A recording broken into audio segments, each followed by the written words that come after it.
Magandang araw mga heavyweights, mga pare. A long time no see, but of course, always eating. Hindi naman pwedeng long time no eat. Hindi naman ako pumayat. We're here right now along Pan Pacific Highway dito sa Trimax Building. And you know what? Madalas, nakikita nyo, kinakain ko yung mga provincial delicacies or yung kinakain ko yung mga exotic. Pero personally, and since before pa nung nag-aaral ako sa UST, talagang hilig ko kumain ng lutong bahay at mga karinderya. Tulad nung nakita namin just along dito sa Pan Pacific Highway sa Alaminos, dito sa Trimax Building, Juvie's Kitchenette. It's lutong bahay, karinderya style. Nakita ko yung mga putahe, napakasarap, looks enticing, kaya we stop. Here to tell us more and when this all started is none other than the owner, Ma'am Juvie herself. Ma'am, good morning. Gano'ng katagal na ba itong restaurant natin? 6 months pa lang po. So basically, bago pa lang. Yes, sir. Are you a chef or paano mo naisip mag-restaurant? Ikaw ba yung nag-graduate ng HRM o talagang... Hindi po. Ako lang po talaga mahilig magluto. Para sa family lang dati to. Tapos ngayon, sabi ng asawa ko, pa-order. Tapos hanggang sa nag-put up na kami nito.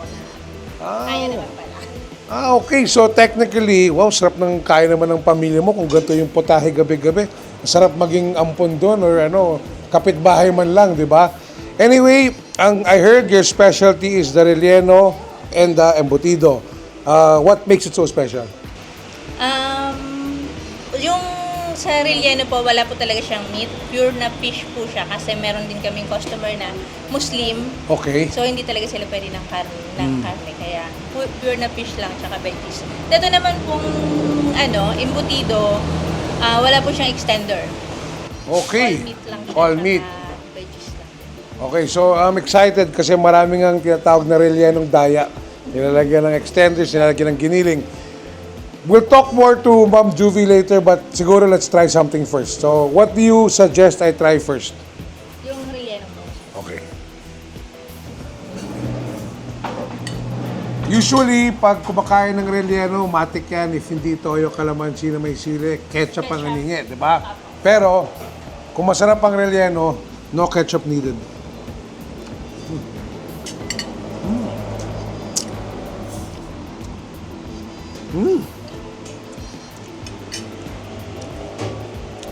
Isdang-isda ang lasa. Super clean yung flavor. And, in fairness, huwag kayo ma-offend, hindi kasi ako mahilig sa rellenong may pasas. Okay, so wala siyang pasas, so I really like it. Very, very good.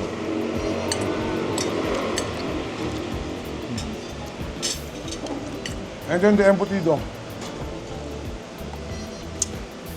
Ito dapat may pasas. Yes. Ayan. Pero wala siya. Ooh. Nice. So soft, real sweet, nice sweet kick, pero malinamnam. Actually, it reminds me of liver spread. Parang sobrang sarap niya, parang gusto ko ilagay sa pandesal. Kaysa siya ulam sa kanin, because of the rich flavor and then sobrang lambot ng consistency. It's like eating liver spread. Pero, embutido, so pwedeng pang ulam. And, itong dalawa pa lang, although walang malapit na holiday season, definitely pwedeng i-order pang regalo. Napakasarap. Where do you get your passion for cooking? Sino nagturo sa'yo magluto ng ganito? Yung tita po nung asawa ko, yun po siya nagturo sa akin magluto ng rellenong bangus. Tapos, in-improve ko lang. Kasi yung kanya may meat. Yung ginawa ko, yung walang meat, tsaka walang harina sa loob. Okay. And then, any regional flair? Wala bang, taga-saan ka ba? Wala bang twisto nung probinsya mo or yung luto mo? Wala naman po. Sa Bicol kasi hindi siya masyadong kilala ang rellenong bangus. Pero yung mga pagkain mo dito, may twist pa ng Bicol? May twist ng Bicol. Like yung ibang itong mga Bicol Express, yung gignataang dilis, igado, Bicol din siya. Okay, I gotta try. Honestly, pinahawak ko na yung mic sa kanya kasi gusto ka nang kumain. Yup, you have that Bicol flair at nanggaling ako sa Bicol at hinahamon ko pa rin kayo, bigyan niyo ako ng super anghang. When I saw this one, sabi ko, ano to? Kala ko gulay. Yung pala, ginataang Sili na may konting dilis. ginataang sili na may konting dilis. Baliktad. Bicol, baka dito pa ako maanghangan. Sa Laguna. I love it. Sili with a little dilis. Not dilis with sili, ha? So that means sili is the star.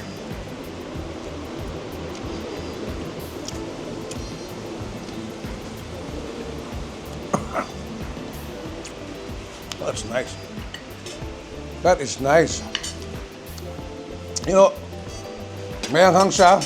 Ate Jubes, very, very good. I love the dilis na parang crispy siya sa bibig. Sakto yung anghang, sakto yung gata. Ito talaga pang kanin. This is good. Sile na may dilis sa gata. Good. Kung ito masarap, dapat mas masarap to. Bicol Express. Bicol Express. Pero sabi nila hanggang Lucena lang ang anghang. Ganun Talaga lang. hanggang Bicol. Hindi hanggang Bicol. Let's see. Oh, para walang daya. Walang daya.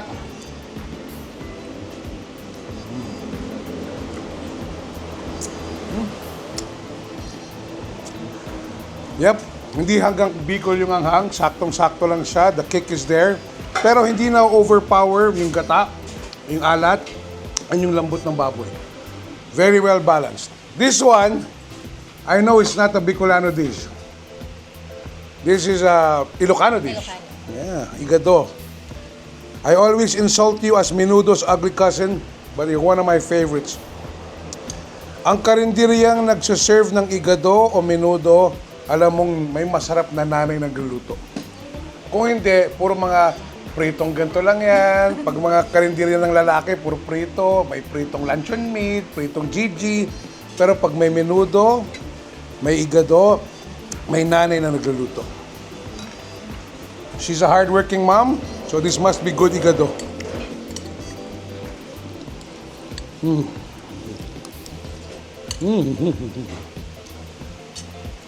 Yan, may atay. Opo.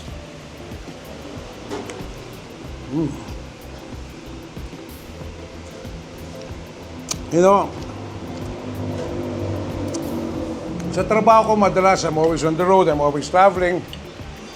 There is no way to put that flavors of home in a can. Hindi mo siya pwede ilagay sa garapon, hindi mo siya pwede ilagay sa lata, at hindi mo siya pwedeng bitbitin pag bumabiyahe ka. The best place you can do is to look for restaurants like Ate Juvie's, Juvie's Kitchenette, where they serve everything made, cooked for real. Hindi lang yung ininit, ha? Made from scratch, talagang alam mong gumawa ng panggisa, ikaw naghiwa. What time do you wake up sa umaga para magluto? 4 a.m. po. Wow! And what time do you open? 7 a.m. 7 a.m. Bukas na kayo. Kung ano yung lulutuin mo sa araw na yon, yun din yung mga baon ng bata. Yes po. At yun na din yung ulam sa bahay. Sa ulam sa bahay. Ayun ang ulam sa bahay. Kung ayaw nyo pumunta dito, punta kayo sa bahay niya. Lagay ko yung address dito.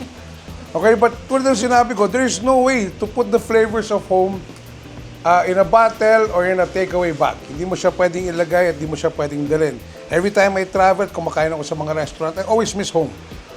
At once in a while, you'll find restaurants like this, small kitchenette along the highway, which serves nothing but good food, truly made by the heart, which reminds me of nothing like eating in my own table at home. So if you're here in the Laguna area, you can check out sa Waze, sa Google Maps, Juvie's Kitchenette. Hindi ko na ilalagay yung presyo kasi sa karinderya. Pero when you come here, try the cooked meals, pero bring home relleno or embutido para doon naman sa lola o sa mama mo. Mula po dito, Ma'am Juvie, please invite our ka-heavyweights to try your restaurant and everyone are you open dito sa Laguna.